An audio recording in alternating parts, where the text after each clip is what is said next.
Bonjour, bonsoir, peuple de Dieu. Le Seigneur me met à cœur de partager avec vous ce passage de la Bible, Cantique chapitre 4, verset 16. Pendant cette période que le monde est en train de traverser une période compliquée avec cette pandémie de coronavirus, COVID-19.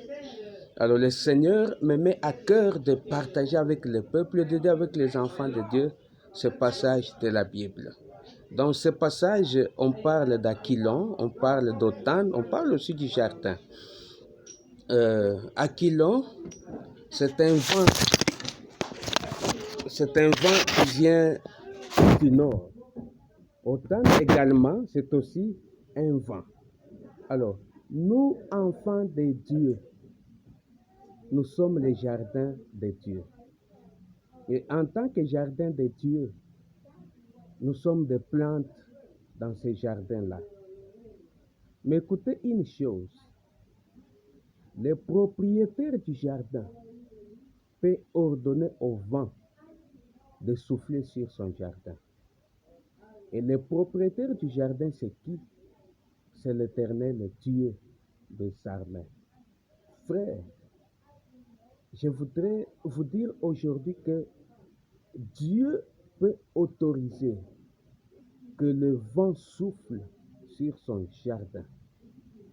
Suivez dans ce passage, on parle d'un vent qui vient du nord et d'un autre vent aussi. C'est-à-dire le jardin est secoué par des vents.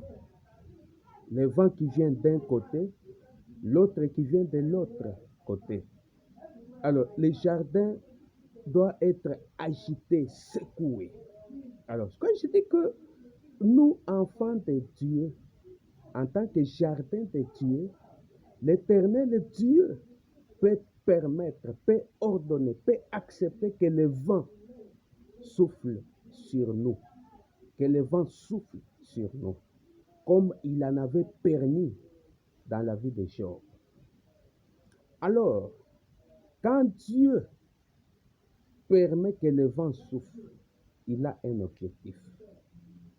Dieu a toujours poursuivi un objectif lorsqu'il ordonne au vent de souffler. Lui en tant que le chef des esprits, lui en tant que le souverain. Alors, quand il ordonne, quand il accepte que le vent souffle sur son jardin, il a un objectif. Quel est cet objectif-là de Dieu? L'objectif est que, c'est ça même le socle de mon message que je suis en train de donner là. Quel est l'objectif ici? L'objectif est que quand le vent va souffler, que le jardin arrive à dégager un parfum, que le jardin arrive à exhaler un parfum. Un parfum. Et vous savez que Dieu aime toujours une bonne odeur. Même dans le tabernacle, au niveau de l'autel des holocaustes, quand on brûlait les sacrifices faisaient monter une odeur agréable à Dieu. C'est-à-dire, quand le vent souffle sur les jardins, c'est pour que les jardins arrivent à exhaler une bonne odeur à Dieu. Que l'Éternel Dieu vous bénisse. Frères et sœurs, nous traversons une période pendant laquelle le vent est en train de souffler.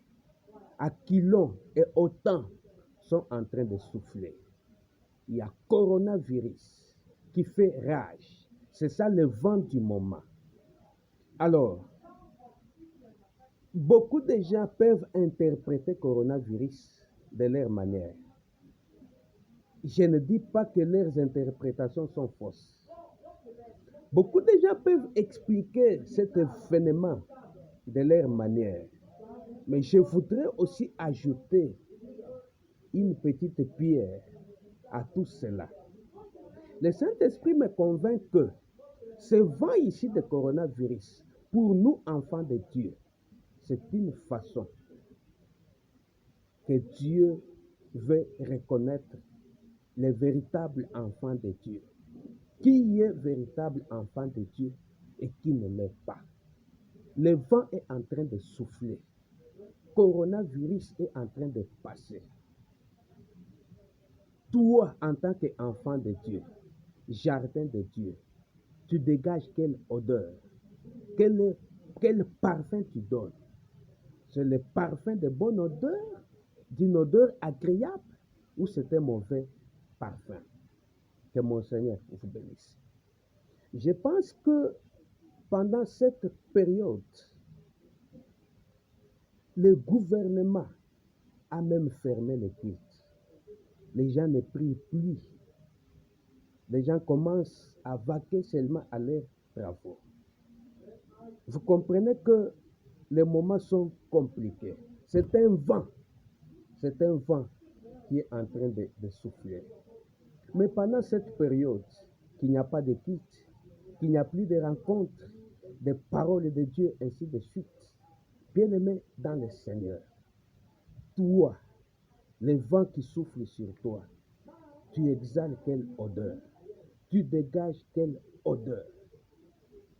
Je voudrais vous dire ceci, le gouvernement a fermé les hangars, les temples, mais le gouvernement n'a pas fermé l'église. Parce qu'il est dit de l'église ceci, et que les portes du séjour des morts ne prévaudront point contre l'église, contre elle. Elle là, c'est l'église. Bien-aimé, le gouvernement ne peut jamais fermer l'église. Le gouvernement a juste fermé les hangars. L'église doit fonctionner. La parole de Dieu est toujours parole de Dieu. Dieu est le même hier, aujourd'hui, éternellement. Dieu continue à agir. Et pour votre information, le coronavirus ici, si Dieu n'agit pas, il n'y a aucun expert, il n'y a aucun scientifique qui peut arriver à trouver solution par rapport à ce problème. Il faut que Dieu intervienne. Que Dieu vous bénisse. Alors, je suis en train de dire ceci. On a fermé les cultes, mais on n'a pas fermé l'église. Alors, enfants de Dieu, partout où vous vous retrouvez, n'oubliez pas Dieu pendant cette période. Ne soyez pas emportés par n'importe quel vent pendant cette période. Le vent qui a soufflé, c'est pour que notre craintivité sorte. C'est pour que la divinité qui habite en nous se laisse voir. Que l'image de la parole de Dieu qui est en nous se fasse voir maintenant dans la face du monde. C'est pendant cette période qu'on doit reconnaître qui est église et qui n'est pas église. Qui est enfant de Dieu et qui n'est pas enfant de Dieu. Parce qu'il y en a qui en ont profité pour commencer à pécher. Les gens commencent à boire en désordre. Les gens commencent à commettre des péchés en désordre. Les gens ont oublié Dieu. Les gens ont abandonné Dieu. Il y en a même qui insultent les pasteurs. Il y en a même qui diabolisent l'église de Dieu aujourd'hui. Bien aimé, ce vent qui a soufflé, mon frère, je vous dis que ce vent a soufflé, c'est pour qu'on reconnaisse si réellement tu es enfant de Dieu. C'est pour qu'on reconnaisse quel est le parfum qui sort en toi. C'est un parfum de bonne odeur ou c'est un mauvais parfum? Que mon Seigneur vous bénisse. Je suis en train d'exhorter le peuple de Dieu. Je suis en train de les enfants de Dieu. Que le monde ne vous emporte pas. Même s'il n'y a pas culte, gardez votre attitude d'enfant de Dieu. Priez à la maison comme il le faut. Lisez la Bible. Faites des partages en famille. Faites des partages de la parole de Dieu en famille. discuter autour de la parole de Dieu en famille pour que l'homme intérieur puisse croître. Priez, j'insiste beaucoup, priez à domicile. Lisez beaucoup la parole de Dieu. Prêchez-vous, faites des partages de la parole de Dieu. Invitez même des hommes de Dieu chez vous à la maison, qu'ils prient pour vous, qu'ils vous prêchent aussi la parole de Dieu. Bien-aimés, l'Église n'est pas fermée. La parole de Dieu est toujours parole de Dieu. La parole de Dieu ne peut jamais changer. Hein? Moi, je suis contre les gens qui disent que si quelqu'un donne la dîme à travers M-Pesa, il a péché. Jamais, jamais. La parole de Dieu est toujours parole de Dieu. Un véritable enfant de Dieu pendant cette période. Je vous ai dit que on doit reconnaître quel est le parfum qui est en toi quand ce vent souffle. Quel est le parfum? Il faut que ce parfum-là sorte pour qu'on sache